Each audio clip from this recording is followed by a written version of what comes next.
Well, good afternoon, everybody. My name is Fred Steinman. I'm an assistant research professor at the College of Business at the University of Nevada, Reno, and I also serve currently as the director for the northern section of the Nevada chapter of the American Planning Association. I'd like to welcome all of you today to another online educational luncheon hosted by the northern section of the Nevada chapter of the American Planning Association. Today we have Aric Jensen, who is a Revitalization and Grants Manager for the City of Reno, and Dean Stanphill, Principal Engineering and Environmental Manager for Universal Engineering Services. They'll be giving a 30 or so minute presentation regarding redevelopment and revitalization efforts in downtown Reno.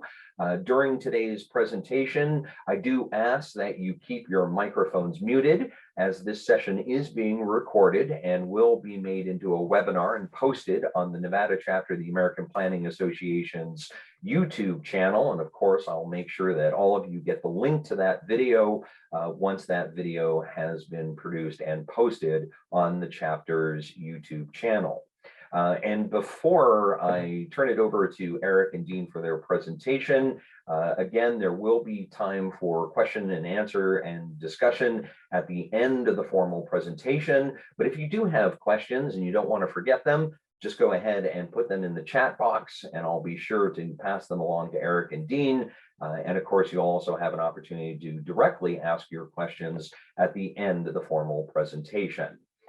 We also, just as another reminder, as I may lose some of you at the end of today's presentation, our next online educational luncheon will be on Wednesday, April 26, 2021. Of course, more details about that session will be sent to you and the entire chapter once the details have been put together. But again, it's my pleasure to now hand over the reins of this presentation and session to the one and only duo of Aric Jensen and Dean Stanphill. Dean and Aric, feel free to take over whenever you're ready. Fred, thank you very much. You know, it's our pleasure to present to you and the American Planning Association group, and we were just, again, so happy and thrilled that you're allowing us to make this presentation. Part of what Aric and I really feel passionately about is the City of Reno, how we have a great story to tell on what the city's doing with regards to redevelopment and revitalization of their downtown core. And with that, I'm going to share my screen, and hopefully this works. So again, I'm Dean Stanphill, and I'm with the Universal Engineering Sciences, and Aric Jensen is with the City of Reno, and we've worked together with some time on this, but again, we are just so excited about the revitalization of downtown Reno, which is so very important to both of us.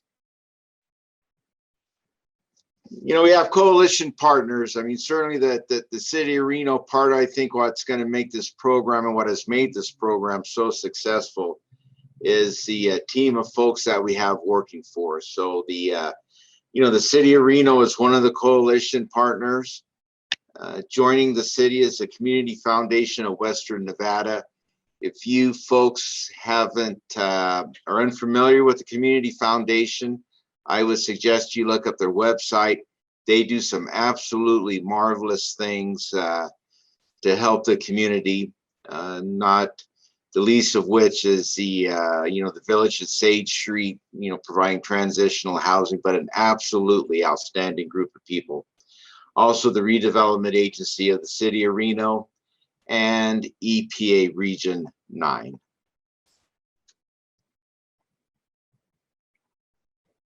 So I'm going to talk a little bit about the US EPA Brownfields Grant Program, and then from there, it's going to talk a little bit about some of the the target areas and some of the thought that went into identifying key strategic areas to help the community.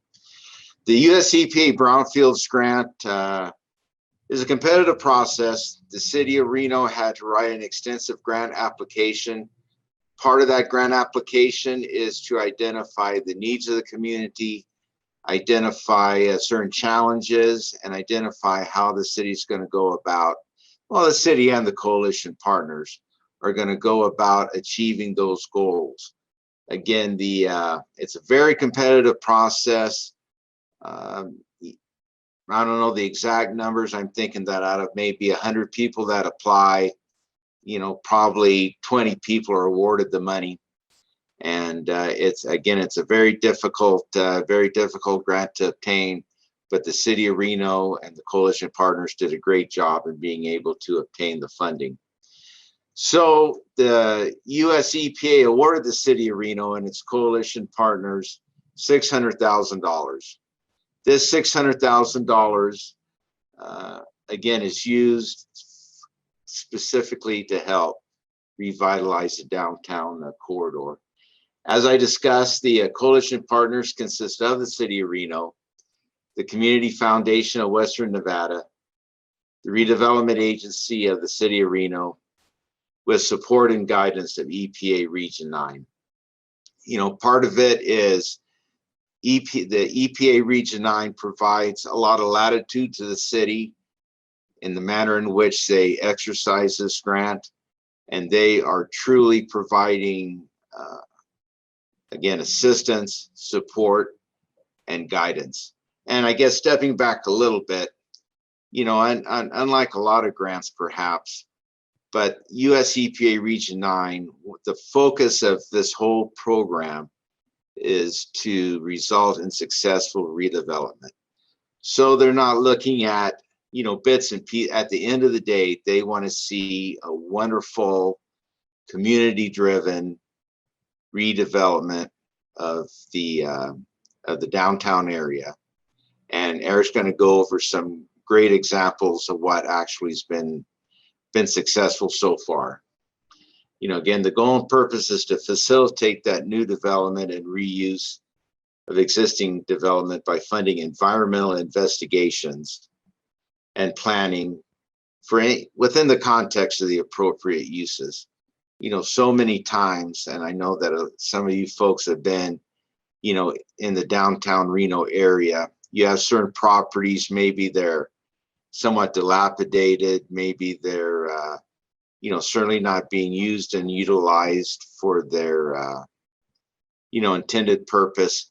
But as far as having a new developer coming in and redeveloping that parcel, there's certain headwinds, certain constraints they're worried about, environmental issues from, past, perhaps a historic dry cleaner was on the site, perhaps, there's some existing buildings with lead-based paint and asbestos in the building that's going to be a huge constraint to development.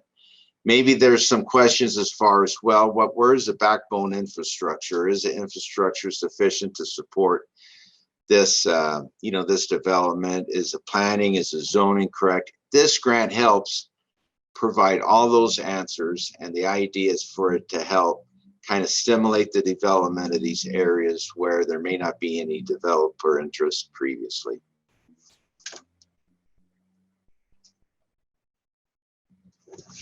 Again, the grant funds are typically used for environmental studies, reuse planning, some preliminary engineering. Again, the whole focus of this is to bring to a developer, or bring to the community for that matter, a property that is ready to be developed. Again, it's in all our best interest on many of these properties downtown, many of these vacant parcels downtown. It is going to be so wonderful when those are redeveloped and help really invigorate that downtown economy. Again, funding cannot necessarily be used for cleanup or mitigation unless that's necessary to perform the environmental investigation.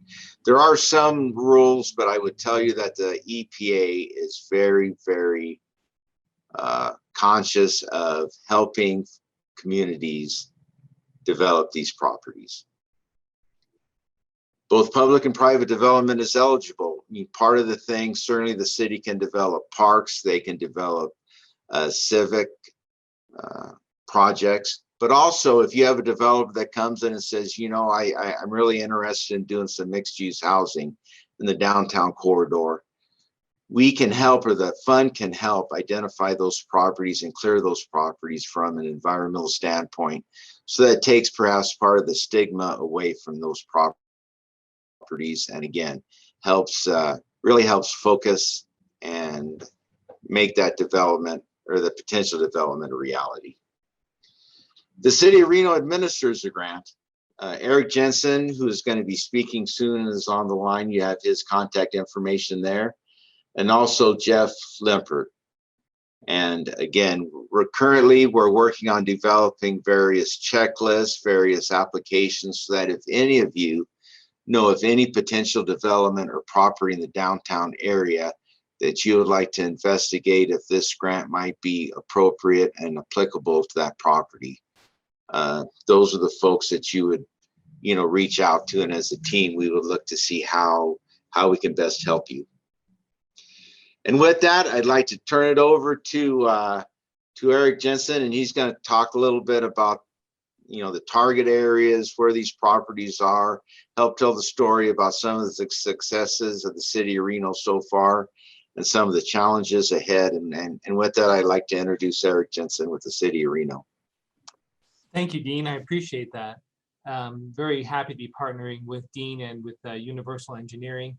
You may have probably most of you know Dean through the previous company, Nova Geotech, who have been here in our area for a long time and who was very gracious to donate a significant amount of time and resources for one of our city projects that we'll talk about in a moment. So what you have before you here is, this is a very simple map. With this particular grant, you don't have a hard and fast physical boundary of where the money can be used. Instead, in the process, we created a plan and a scope of work. And in that work plan, we said that generally speaking, we were focusing on the downtown area within 3 blocks north and south of the retrack line, which is roughly 3rd Street in our downtown. And so, and then in addition to that, we had to identify some target areas. So we identified 3 target areas within the general work plan scope.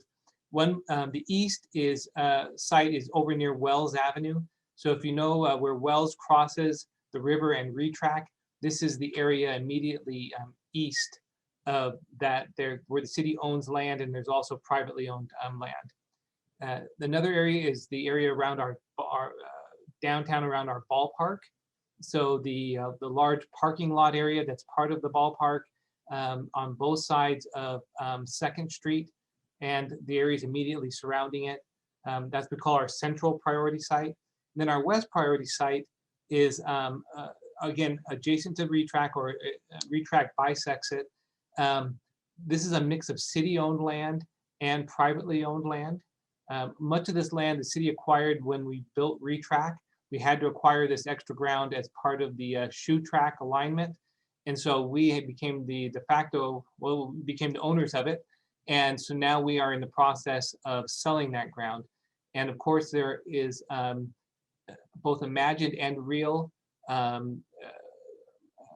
contamination on the properties. And so this grant will help us to study and to be able to sell those properties and to alleviate some of the concerns that developers have when acquiring them from us. So Dean, if you go to the next slide. There we go. So again, this is what I just told you. Part of the, one of the things that it's important to understand is that this grant does not pay for cleanup. It pays for the study of cleanup.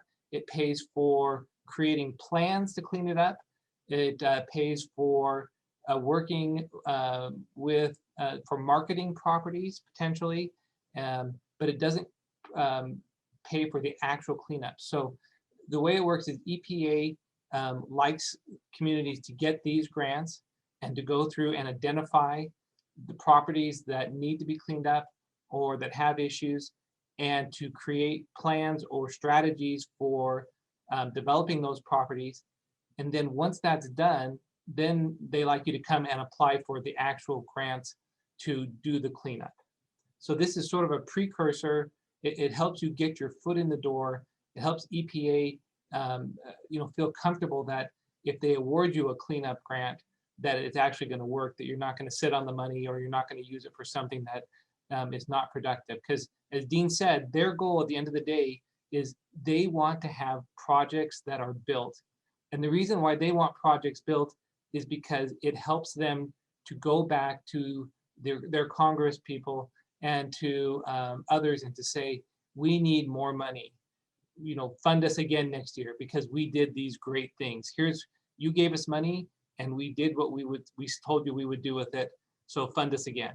So that's EPA's motivation to some part, other than their typical and inherent motivation to clean the environment, which is absolutely first and foremost in their line. But then this on the second track, they want to be funded every year, and so they want successful. They want stories that say we did what we said we would, and so that's part of it. Next slide, please. Sorry, wrong direction. Oh no, I just put it up again. So okay. So here are some important principles. Sorry, Dean, go. No, that was okay. You can go. There we go. So environmental justice, that's big on EPA's agenda. They want to improve areas and they want to address areas with socioeconomic issues. Environmental remediation, restoring the natural environment. Obviously, that's a key EPA goal. Sustainability, maybe 20 years ago that wasn't as important, but sustainability is very important to EPA right now. And then also that there be a context-sensitive, appropriate projects. So in other words, whatever is built, it needs to fit into the city's goals and strategies, but it also needs to fit into EPA's goals and strategies. Next slide, please. So here's a project that Dean and I are both going to talk about. Dean's going to talk about his side as the firm that volunteered and donated time and resources to making this happen. And I'm going to talk about the city side. So very simply, the Village on Sage is a project that was built on some of the retrack ground, some of this land, former railroad land that the city acquired to build the retrack project. And the city, as in many areas in the state, has a housing, I don't want to call it housing crisis, but that's what our mayor called it. And particularly on the very, very low income level, we did not have units that people who were making minimum wage could afford to live in. And so a group of developers and the Community Foundation of Western Nevada and the city all got together and they found these quote unquote man camps, which basically are dormitory style units that can be assembled together that are modular.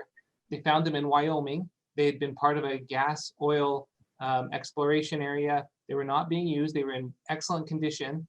And the owner of them said that he would sell them and finance it at virtually, at cost and give them and sell them to the city. And so the city put together this coalition again with Community Foundation of Western Nevada and this these developers who donated their time to help make it happen. And they brought these here, they set them up, and it's a beautiful campus, secure. The folks who live there, I want to say it's $400 a month rent. They get a room, they get shared bathrooms, shared community space, shared gymnasium space.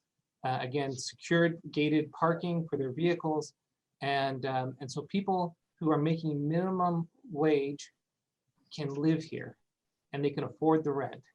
And it is a great step for people who are coming out of possibly the shelter or who are down on their luck and have nothing. They can get a minimum wage job, and they can live here and be safe, and they can have access to mail and internet and everything that they need to be able to progress in life. It is a fantastic project. And Dean, if you would take a moment and tell us about your experience and what your firm did for this project. Oh, sure. Thank you very much, Aric. And I think one thing I would like to add, Aric, to what you had said is certainly it does provide that transitional housing, but the City of Reno and the Community Foundation of Western Nevada also realize that many times as you're helping people get reintroduced to the workforce, that sort of thing, that there's a certain educational component. So in addition to providing the the living space, the beautiful grounds, and the beautiful environment, they also provide financial education and other sorts of services to these folks. Again, the City of Reno has been very aggressive and very proactive in really helping people and giving them a hand up. And through that, I mean, this is certainly a wonderful project. One of the things, as Aric said, it was the entire community that really came together on this. And one of the things that we provided to the city, initially it was an old city yard. There's several old businesses that had some potential contamination. They were an auto body shop. There was an old trucking facility and several other things that at least had the perception of potential contamination. So what I did is that we came in and we did a phase 1 environmental site assessment. We evaluated and identified potential constraints, potential sources of contamination, and based on that, then we went and we did what we call a phase 2 investigation, where we actually did some soil sampling to verify that there were no contaminated soils, and we also did a vapor intrusion study to make sure that there were no potentially harmful vapors that might have been coming from any sort of contamination of either soil and groundwater. After that, we continued with the team to provide engineering services. We provided things such as, grading, topography. We did a foundation analysis. We helped design the foundations for the units, and we helped all through construction. Part of it is we wanted to make sure that this was just a showcase project. And part of that is all working together to make sure that everything was done properly. So we worked with it all the way through project completion. And at this point, and another thing is that this is actually a showcase and actually a model project for not only the United States, Aric, but haven't we had people come in from Canada and perhaps South America just to see how this runs and operates. And I guess the last thing I would say, one thing that it was it was pretty wonderful. A gentleman came up, and when we were taking the tour, as this picture notes, that's the head of EPA Region 9. So we took him on a tour of the facility, and one of the residents came up, and I think, Aric, he told you, he goes, if you guys hadn't put something like this together, I don't think I would be alive today.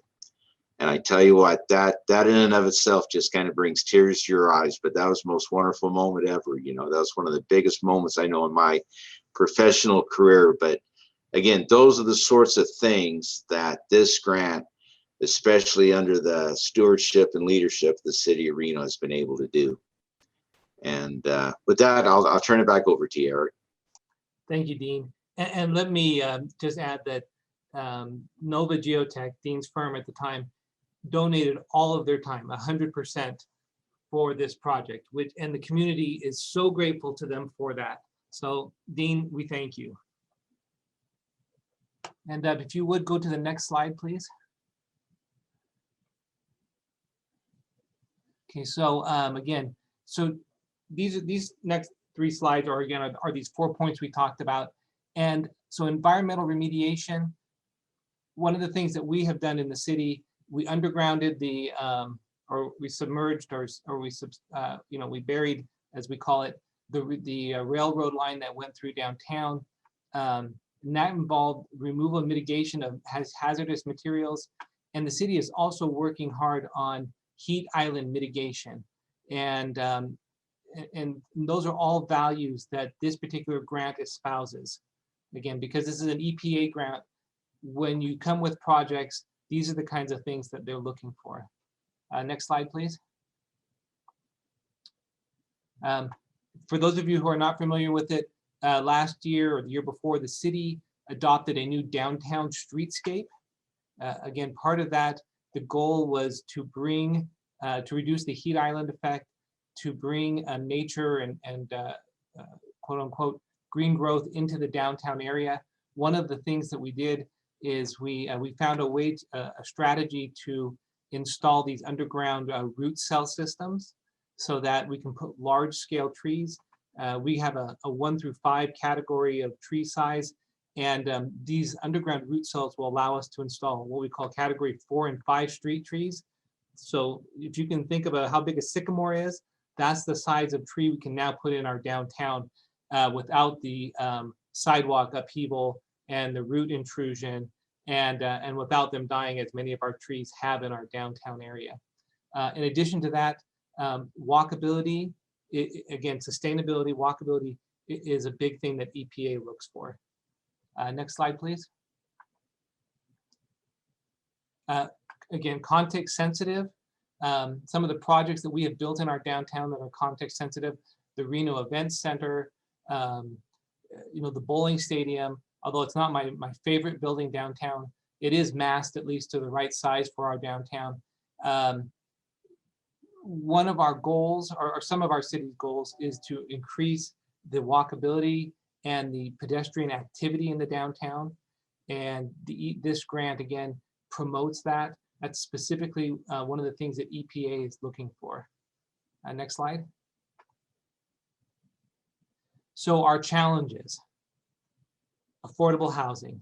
That's at the top of the list of just about everybody. We have a lot of new construction in our downtown right now, but it is not necessarily affordable. The Harrah's redevelopment, for those of you who are not familiar with it, the Harrah's Casino, the entire Harrah's campus, which is 2+ blocks, is being converted right now into offices and residential space.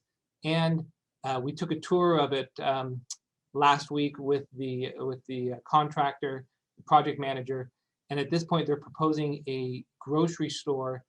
It's small, it's 9,000 square feet, but they have 2 potential grocers who would come into that space in our downtown. Our downtown is a food desert. That's a social justice issue. It's one of the things, again, that EPA is very concerned and interested in. So we're very excited for that coming in. This grant will potentially help fund some of the environmental investigations that are required as part of that project. Dean and I, when we walked through it, they told us that they basically have to scrub every pipe with a toothbrush to remove the asbestos that's in there to meet the new current standards. And so the investigation and the studying, not the actual cleanup, but again, the investigation and the studying in preparation for the cleanup can be funded through this grant. We have other opportunities downtown. We have a perception issue. People think downtown is dangerous or dirty or unsafe or boring, or you name it. And so this grant again can help you in terms of studies and marketing and other type of things to deal with those kinds of issues. Again, it can't actually clean it up, but it can help you engage the public. It can help you study. It can help you strategize what to do. Next slide, please. So some of the barriers, capital. It takes a lot of money to develop a project in a downtown area, and many times investors are afraid to develop in redevelopment areas because of contamination. For those of you who are not familiar with it, CERCLA, which is the federal act regarding contamination on property, anybody who, under CERCLA, anybody who is in the chain of title on a property that is contaminated can be individually responsible for that cleanup. My father happens to be an attorney, and I've worked with him on a couple different projects or properties where his clients were in the chain of title or were thinking of acquiring a property in the chain of title and that had been contaminated in the past. And essentially, again, what CERCLA says is that it doesn't matter if you contributed a tiny bit or 99% of the contamination, you are responsible for 100% of it if you are in the chain of title. And so this is a huge barrier for contaminated or potentially contaminated properties. And what this grant will do was, as the city, we can go in, or as a developer, you can use this grant and you can go in and investigate the property and find out if it has legitimate contamination issues or if it's just a perception of contamination. And that is big in terms of marketing properties and bringing them to the forefront.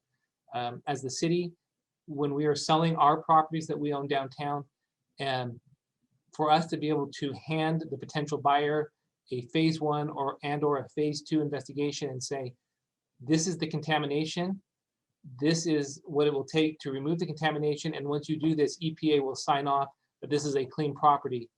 That is a big deal. Okay, next slide. Okay, so what sorts of projects can you do with this? Just about anything. This is a very, very broad grant. It can be used, again, as Dean mentioned, for public property, publicly owned property. It can be for privately owned property. The money has to go through the city. The city hires, we've already contracted with Universal Engineering to do all the investigations. If there is something that needs to be done that's a lot permissible under the grant that Universal can't do, we can use that money with EPA's permission for that activity. But Universal Engineering has a wide variety of staff. And so just about anything that's permissible under the grant, they are capable of doing. One of our, I'm gonna let Dean talk for a quick second.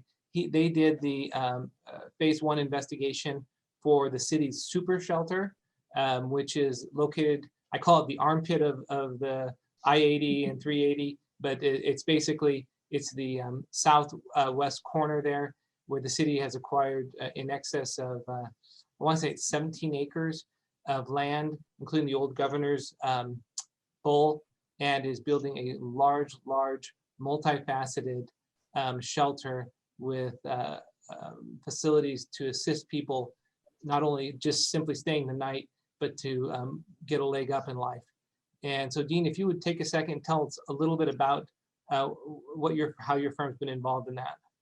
Oh, thank you very much, Aric. And as Aric said, you know, the great thing about this grant is it is very broad-based, and I think, you know, to begin with, the City of Reno recognized that there was certain issues and constraints with housing affordability, and the perception of the downtown area. And part of that is providing a facility for those disadvantaged folks to, you know, to have a safe place to live, maybe get, you know, working on getting back into the workforce, because certainly, you know, living on the street did not help anyone very much, and just kind of detracted from that perception of the downtown area. So I think that the city, in its wisdom, identified the super shelter facility so that in addition to redeveloping projects in the downtown corridor, they are also going to enhance perception of that downtown corridor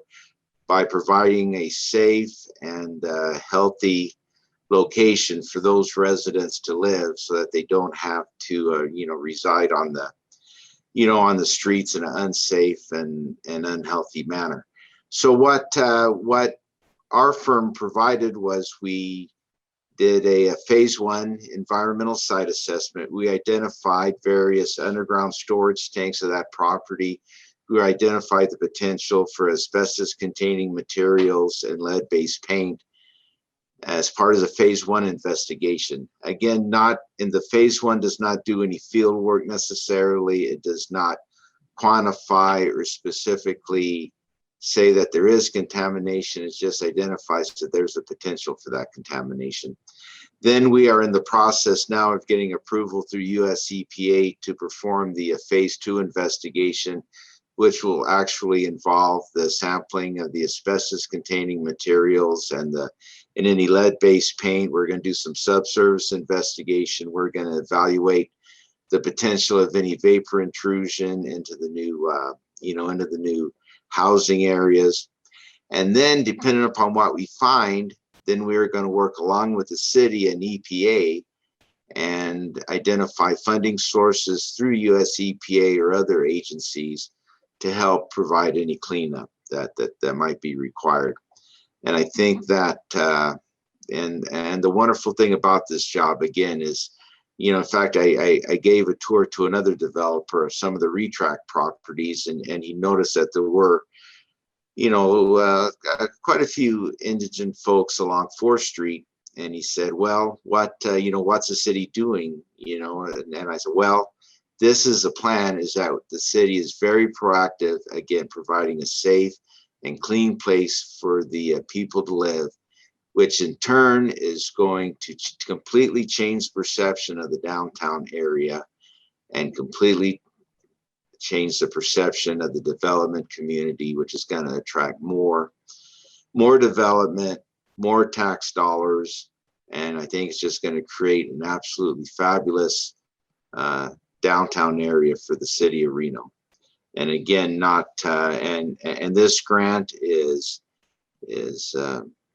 just kind of the seed, if you will. The grant in and of itself isn't going to do anything, but it's under the leadership of the city of Reno, people like Aric that really have a vision for what this community can become. And this is just a catalyst to help the city reach those goals. And it's just a very exciting program to be part of. And I just appreciate very much working with the city of Reno on it. Thanks, Dean. And with that, Aric, I do not have a thank you slide. I guess I will have to put one in. So I think at that concludes our presentation, Aric, unless you have something to add. But with that, I think we're pretty well completed, and sure appreciate the opportunity to make this presentation. And again, part of the goal for this presentation is not only to educate the community, but to spur developer interest. Our goal is to go out and talk to as many people as we can, get the word out, make them aware of this opportunity, again, to try to attract investment and redevelopment in the downtown Reno core area. Well, thank you very much, Dean, and thank you very much, Aric, for taking the time to present during today's online educational luncheon. We have about 20 or so minutes left in our hour-long session. If there are any questions from any of our other attendees and participants, you can certainly feel free to put your question in the chat function, in the chat box, or if you have a question, just unmute your microphone and ask away. And maybe this is Steve Nolt, Design Workshop. Sorry about the background noise. I had to kind of pull over and take this call. Amazing presentation. Just a very quick question, a couple questions. One is this information obviously available so we can send it? And how do we engage potential developers with the group as far as, because I know of one particular client who has property in kind of those red circles that were shown on the initial plan. So what is the process to engage? Who is the point person? That's a great question, Steve. Thank you. So at this point, Dean is the point person along with Jeff Limpert here at City Hall. They are actually, this is the first of several presentations that they will be giving throughout the community, including to the builders associations and just about everybody else we can think of. So if you have a group that you want us to present to, we would love to do it. But Dean, if you want to share a little more about how you're doing it. Oh, yes, thank you. Yeah, and certainly, and Fred, if you don't mind sharing all the contact information with the group. But yes, and we're working with the city right now to develop a very streamlined one-page application process as far as if you have any specific properties that you're interested in. But we are always available to meet with either your group, individual investors. Like I say, I spent an afternoon taking around a developer from Southern California, several weeks ago, showing him all the various properties and describing the program that the city has. So we are dedicated to this program, you know, dedicated to the city of Reno, and whatever needs you might have, whether it be a group or even an individual developer, please reach out to me and we will make proper arrangements and make it happen. For everybody, I just placed Aric's email with the City of Reno and Dean's email in the chat function, so they are there. And Dean and Aric, if you're okay with it, if you could email me your PowerPoint presentation. I know additional contact information was in there, and I'd be more than happy to forward it on to everybody who's attended today as well. We have a question from Anthony in the chat function. Anthony says, I think the Village on Sage is a great project to address the need for affordable housing.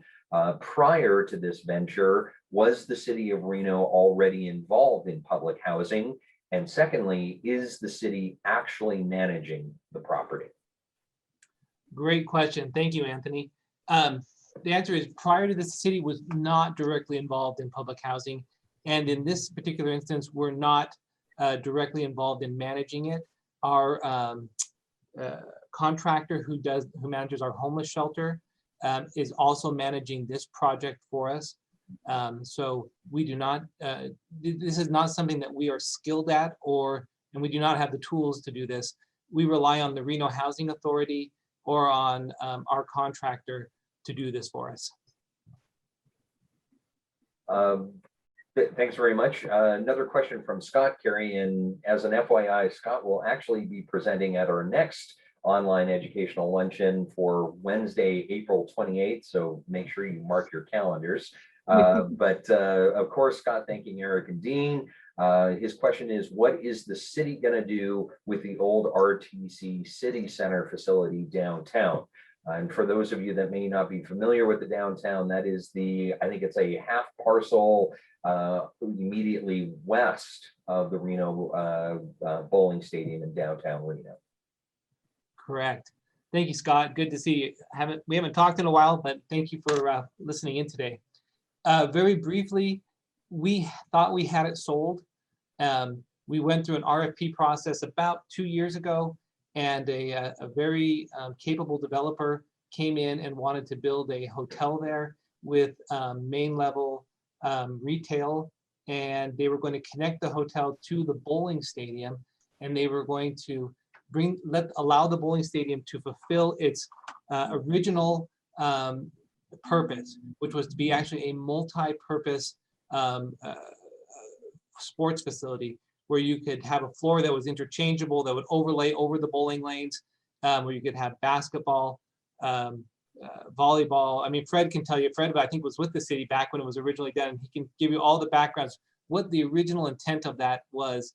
And our council and the developer, they couldn't make it work financially, at least not at this point. We're still talking, we're still discussing, but so the ultimate goal, at least currently, would be to develop that into a non-gaming hotel that would support the expansion of the bowling stadium into a multi-purpose sports venue. Again, these are tournament type things, not professional leagues. That's what the event center is for. This would be, bringing in your volleyball tournament, your basketball tournament. If you haven't been in the bowling stadium, it is massive. The space upstairs, you can put in I think it's four full-size basketball courts, college-size basketball courts upstairs, and 16 volleyball courts up in that space. And then you can have space in the event center also. So that's the intent. That's what we would like to have happen, assuming we can make all the numbers fall into place. While other people maybe are sharing or thinking about questions, the question I have for you, Aric and Dean, certainly there's been a lot of initiative in terms of affordable housing development within the urban core of the city of Reno, but also expanding the city's and region's homeless services, again, primarily within the urban core in the downtown area. Just curious, how do you engage with existing property owners that may be uncomfortable with centering so many of those homeless services within the downtown core? Or, have you faced any resistance, or is there just general support for that initiative? Wow, Fred, that is a tough one. The city's been working on that for for many years, long before I ever got here. Just so everybody knows, the city of Sparks and the city of Reno and the county are all discussing this at length and negotiating how this will work. But it looks like the county will be taking a larger role in homeless service provision. They already are doing a lot with the NAMS campus, the former mental health campus, and involving specifically the women and sheltering of women and children. And so it looks like, with fingers crossed, that we will come to an arrangement within the next year that will clarify roles and responsibilities, and will be able to cross a lot of the hurdles that are currently holding us back in making a concerted effort, or a comprehensive effort to address homelessness and low-income housing issues here. Again, I'm not intimately involved in all those discussions, but I just know in general that's what's happening. Great, thank you, Aric. Question from Clayton: what impact do your projects, including Harrah's, will have on the future of the city and bringing businesses to the downtown? Ooh. I'll jump in, then I'll turn it over to Dean, because I'd like to hear Dean's perspective on this. Very simply, the supermarket that's proposed in Harrah's is the big deal. I mean, that's our biggest problem downtown, is we do not have the services for people living here. You had to go to the, not the Rite Aid, but the pharmacy there. You had to go in. That's where the students on UNR were getting bread and milk, because there's no supermarket downtown. And so even if we brought in multiple thousands of units, those people would still have to drive somewhere to get their daily basics. So that is the big thing. So between 500 new housing units, they're taking 900 motel units or hotel units and converting them to 500 apartments, essentially. Between the addition of those 500 units and a supermarket, that is going to be a game changer in our downtown. No, you're absolutely right, Aric. Plus, I think that that all the work that the city did, both on the infrastructure improvements in Midtown, and you look at what the city has done along East 4th Street, and what the city and developers are currently doing along Project Neon to completely revamp and revitalize the West 4th Street corridor, it is going to be absolutely amazing what the city looks like in just a short amount of years. Again, bringing in people into downtown, people that are going to work in the area. And Aric, one of the other things that they mentioned is they actually, for this Harrah's project, not only are they developing 500 affordable housing units, but a big part of that workforce is actually local underemployed people that in some instances walk off the street, ask for a job. Not only do they give them a job, a good paying job, they provide housing for them, and they also provide 2 meals a day. So it is just absolutely wonderful what that Harrah's project is doing for the downtown corridor area. But the exciting thing really to see is that the synergy of everyone coming in, from from Midtown, East 4th Street, West 4th Street, the super shelter, projects like Harrah's, other downtown projects. And I think that from my perspective and my family's perspective, really, and friends, as we sit there and talk about the downtown area, especially looking at it now and what's going on versus, say, you even look at 10 years ago, it is just wonderful. And I think the future is just incredible. Excellent. I believe this is from Garrett, our Southern Section Director for the chapter. He remembers years ago at a conference taking a walking tour of East 4th Street from Virginia Street to Wells. His question: are there any other significant revitalization projects in the planning stage along that particular corridor? Yes. I can't discuss them though. We have somebody who has approached the city about buying our land in one of those target areas that I showed earlier. So if you remember the target area map, somebody has put all the private property around our parcel under contract and approached us about buying our parcel and doing a large development. So, but again, because we're in negotiations, we can't discuss it, but I'll just say that's what's happening. I remember those days working for the Reno Redevelopment Agency, and you meet with developers, and you're happy if 1 out of every 10 proposed projects gets off the ground into the public stage.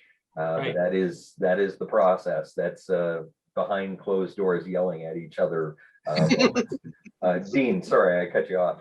Oh, no, I was going to say, you mentioned, the last time you were out there was 10 years ago, but when you look at that, the ball stadium, and now, the city of Reno has 2 Marriott properties right there. I mean, I think that is pretty incredible.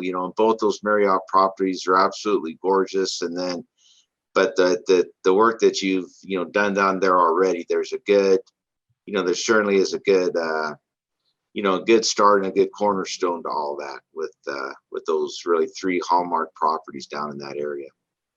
Absolutely. And to give everyone a sense of how long it takes to get this stuff up off the ground in urban revitalization and redevelopment, that Marriott just across from Greater Nevada Credit Field where the Reno Aces play, I remember being in discussions with Marriott back in 2004. And it took about a decade to get that project done. Finished well after my time with the Reno Redevelopment Agency. From Marlene, how can volunteers get involved with the Harrah's project?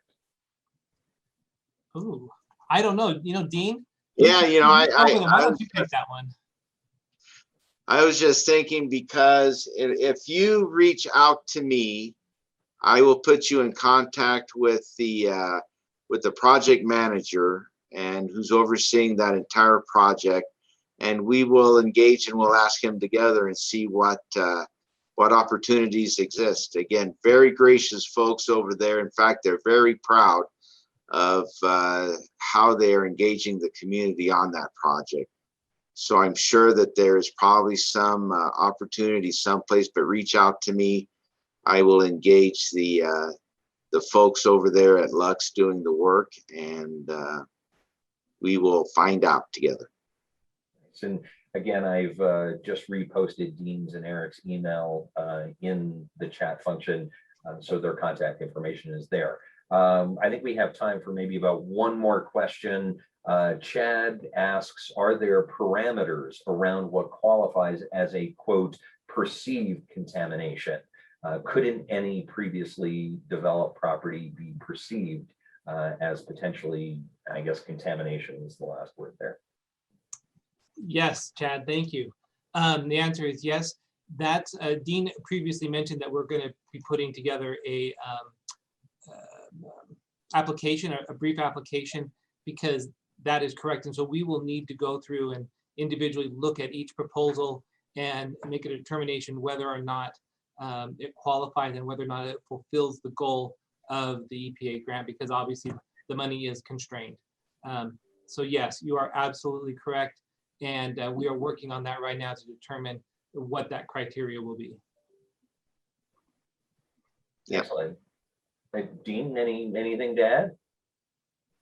No, I think that, part of it again is that even though there is going to be the application and, some evaluation, the US EPA at the end of the day, for every property that's assessed, we have to send in a somewhat rigorous, 4-page application to them. I mean, part of it, frankly, is there any, responsible party like Shell or Chevron that might be identified beforehand with some deep pockets in those instances that may or may not be covered. But part of it is putting that EPA application together, getting the approval from US EPA to spend the fund dollars on that property.